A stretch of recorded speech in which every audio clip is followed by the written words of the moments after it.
Okay, this is going to be part one of a series of tanking videos basically made for people wondering about certain setups, what works best.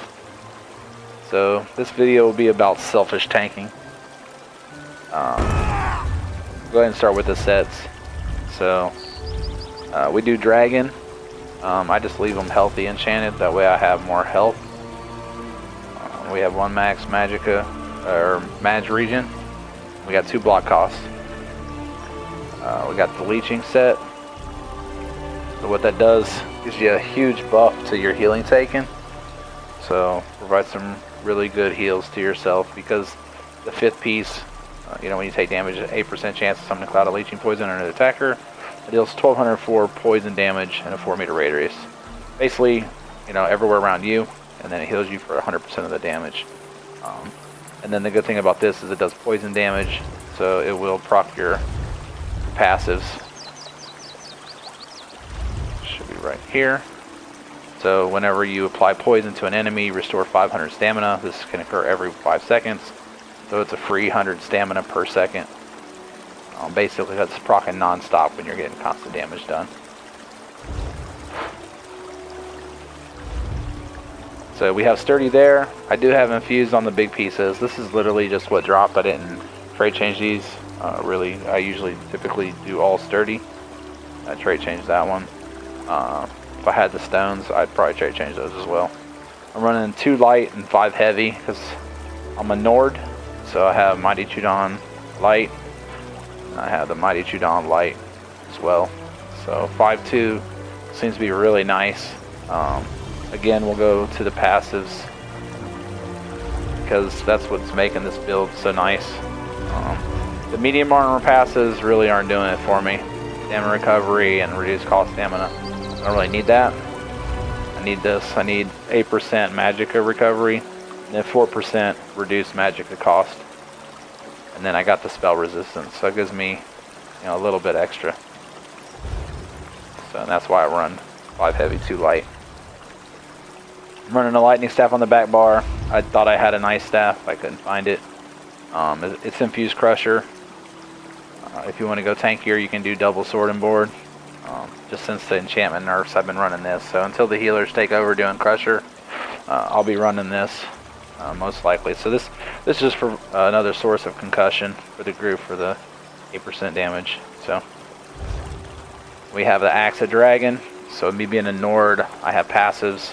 For when I gain ultimate, I'll gain more ultimate. So I have the decisive trait, and I do a shock enchant for another chance to do concussion, minor vulnerability. We'll go ahead and go to the Nord passives.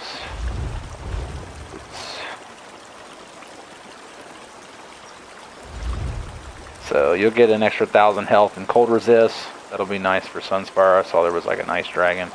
You get max stamina 1500. When you take damage, you gain 5 ultimate. This can occur once every 10 seconds. And then increases your physical and spell resistance by 3960. So, pretty nice to be a Nord times. So.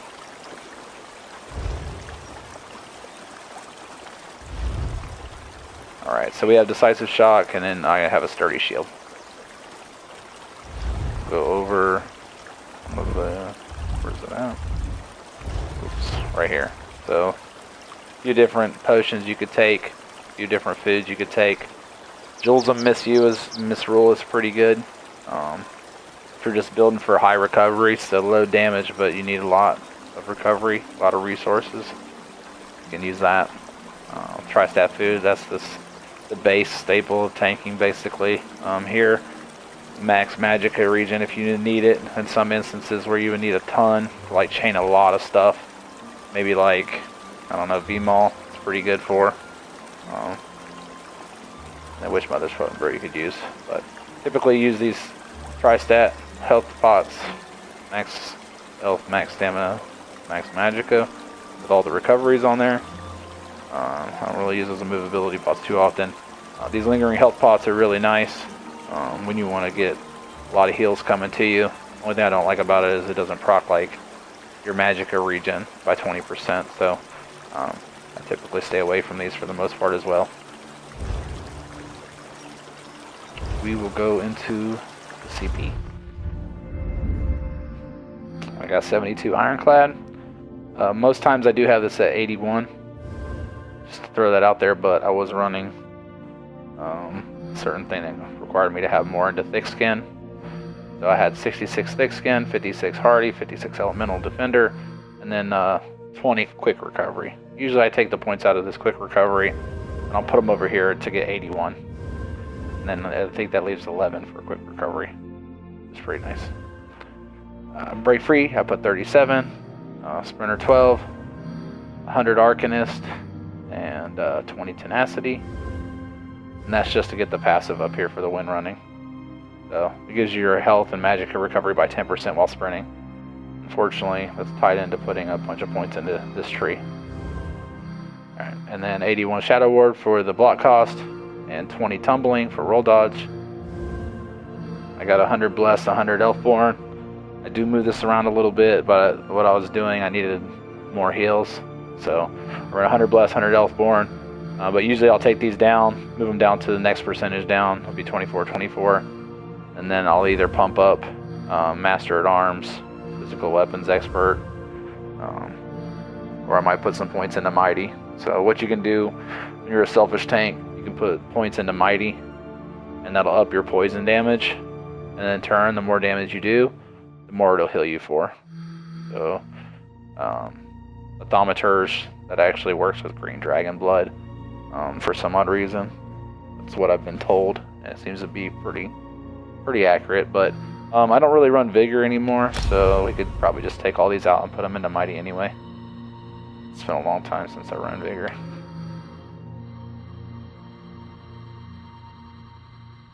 So I'll do something like this for a selfish tank build. I don't want to be like that. Move these to the points where you can get the most. Wow.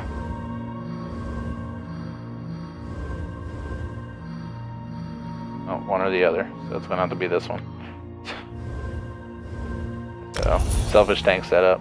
43, that way you got 10% more poison damage. And then Thaumaturge, which could be affected by the Green Dragon. And lots of heals.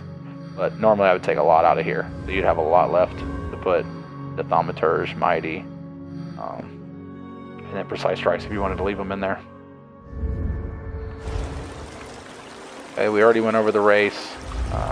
I am a vampire. I did put it on stage 1. I was doing that Frostvault. So it's a lot of fire, so I put myself down to stage 1. But typically I run stage 3 or 4. I am running the Atra Mundus. I know a lot of people run the Lord Mundus. I personally like the Mag region. So 1396 Mag region. We can buff up real quick. I already have Chudan on, so I don't really have to do anything other than that. But to buff up, 18,000 max Magicka, 40.7k max health, which is really nice. Max stamina 21.1, and then Mag region 1600 to heal yourself with. So resistances, you're at spell cap, 33.1 is the spell cap, so you're at 33.7. Physical resistance, you're at 29.7, so you're lacking in that area. If you wanted to, you could swap it out for some heavies. You would lose all your passes for the light armor tree, but you could run Chudan. And this is a selfish setup, so that's the reason I'm wearing Chudan. You could run a lot of different things, like Stonekeeper if you wanted it. You could run Engine Guardian if you wanted to. Dorvoken's really, really nice. And then 1 Choke Thorn, 1 Shadow Rend, and I can show you that too. That's really nice if you're hitting resist cap. So see, now that puts me closer to the resist cap for physical resistance, 32.8. So with the combat prayer, I'm over capped. So me personally, I like to be just a little bit under. So I just put on the 2 lights, but you can do like 1 Choke Thorn, 1 Shadow Rend. I didn't end up keeping my light ones, so that's why I don't run that. If I want to run 1 Choke Thorn, 1 Shadow Rend, and light. So I have to farm those out. So for right now, we're going to go back to the, sorry, flipping through these pages really, really quickly, but go back to the 5 light and 2 heavy. And with another, like, I think it's 1300 for minor resolve. So that puts me at like 32,000, so it's perfect. So this will conclude the first video in selfish tank setup. There'll be other videos. I'll do a trials video. I'll do certain situational videos where things that I've ran in the past that have worked out well for me. Like I said, you can run one Choke Thorn, one Shadow Rend. And if you need really high mag regen, like now I have 1896. All depends on how you want to play it. You would just have to slot an ability on your back bar since you're running one Choke Thorn, one Shadow Rend. I can get rid of Heroic Slash. So just buff up with that, and then you're sitting right at the cap for spell, under the cap for fizz, but you'll be fine with combat prayer. Then you got 1900 recovery. So, but we will go over skills. I did not go over that. So Pierce Armor gets the aggro, debuffs the enemy by 5280. Heroic Slash, so just do a lunge on them, does some damage, and then reduces their movement also, and then applies minor maim, reducing their damage by 15%, and you get minor heroism, granting one ultimate every 1.5 seconds for 9 seconds. So that's really nice for the ulti. The faster you get your resources, the better. Green Dragon Blood, you get healed for 37% of your missing health. You also get major fortitude, major endurance, and minor vitality, increasing your health and stamina recovery and your healing received. So make sure that you are buffed up at all times whenever you do this. Like you want to always do Igneous first, and then cast your Green Dragon. That can heal you for up to 30k, sometimes more than that, depending on where your health is. We use Inner Rage. This is just a ranged taunt. It also, when you morph it, some people leave it unmorphed, but if you morph it, it creates another synergy for the DPS, for their passive, for Undaunted. So make sure you morph that if you're a tank. Igneous Shield. This gives you a shield. Some people use the other one, Fragmented Shield. It gives them major mending for like 5.4 seconds. And that's going to go up to like 6, I think, with Elsewhere. And then Replenishing Barrier. And this could be swapped out for a lot of things. This provides me with another source of Magicka regen by 10%. But then it also gives the whole team a shield when they need it, which is really helpful in Laser Phase on Vet Frostvault. And then every time it dissolves, right after the damage is taken away, you get ultimate and Magicka. So it's kind of like a self-sustained ultimate. Then we got Choking Talons. That'll provide minor maim as well. So in addition to your Heroic Slash maim, you can do an AoE maim, which is kind of nice. Why do I have that on there?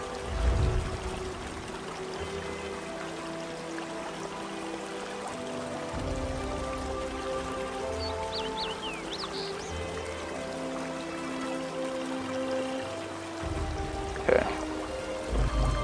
Oh, it's usually flames. And that's that. Okay, sorry. So Engulfing Flames. I had that in the wrong spot. Exhale a flaming blast at enemies. So you do some flame damage, and again, that'll proc more Magicka back for you. And then they take 10% more damage from all fire damage attacks. So that's really nice for the DPS when they're Magicka. Then back bar. We already talked about Talons. Inner Rage we already talked about. Shadow Silk is a new ability. It's really popular. So it reduces enemy movements again by 50%. When it explodes, it does damage to the enemies within, which again procs your passive to get you more stamina back. So a ranged ally targeting an enemy can do the synergy, and then does a crap ton of damage as well. So the spiders bite for physical and poison them for 10k over 10 seconds. So it's a really nice ability now. I do have Blockade of Storm. Typically this will be either Ice Wall or Blockade of Lightning. Ice is technically better, but I didn't have an Ice Staff of Dragon for some reason on this character. But yeah, slam your staff down. You hit them usually either with an Ice Wall or Lightning. It'll proc concussion, and then you can set them off balance if they're already concussed. So if I'm running a Shock Glyph on the front bar, right, and I concuss them, they're concussed, I drop my Lightning Wall, I can set them off balance by myself, which is a DPS increase for people putting points in the Thaumaturge if they're running stamina. And then we got Unrelenting Grip. Grants major expedition, increasing your movement speed by 30%, which is really nice. If they can't be pulled, you get 100% back. So it's really good. And then I got Magma Armor. So we'll talk about the ultimates. We have Magma Armor. This limits the incoming damage to 3% of your health and dealing 604 flame damage to nearby enemies each second for 10 seconds. Then nearby allies gain damage healed for 100% of their max health for 9 seconds. So just a really good defensive ultimate. And then again, this is for selfish setup. So you're going full selfish with the ultimates. This one gives you resources back. This one provides a group basically unkillable for like 10 seconds for you, and double their health for them. If you're doing like the axes, I will slot Spell Wall. Oops. So Spell Wall reinforces your shield, allowing you to automatically block all attacks at no cost and reflect all projectiles cast at you for 7 seconds.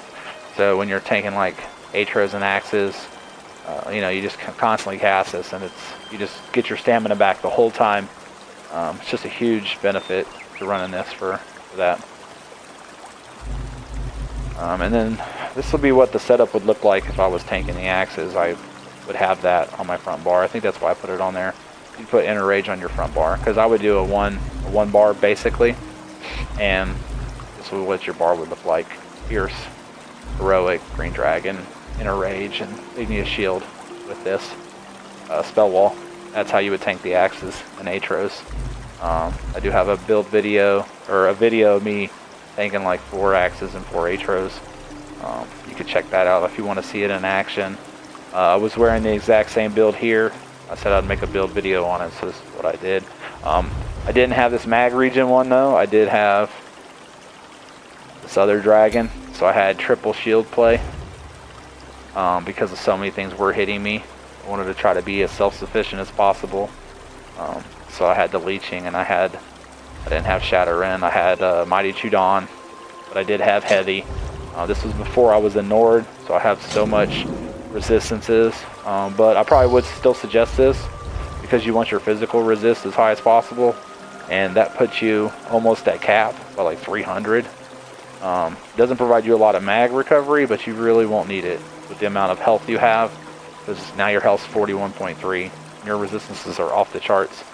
But you can tank this no problem with this setup.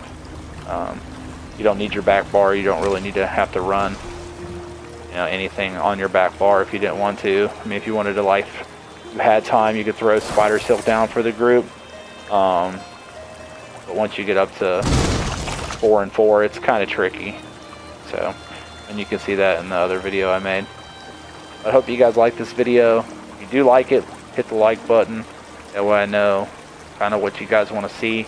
I figure there's not a lot of tank information out there, so I'm going to go with a little tank series over the next month. So, like I said, if you like it, hit a like, comment on it, and appreciate you guys watching the whole thing. Have a good day.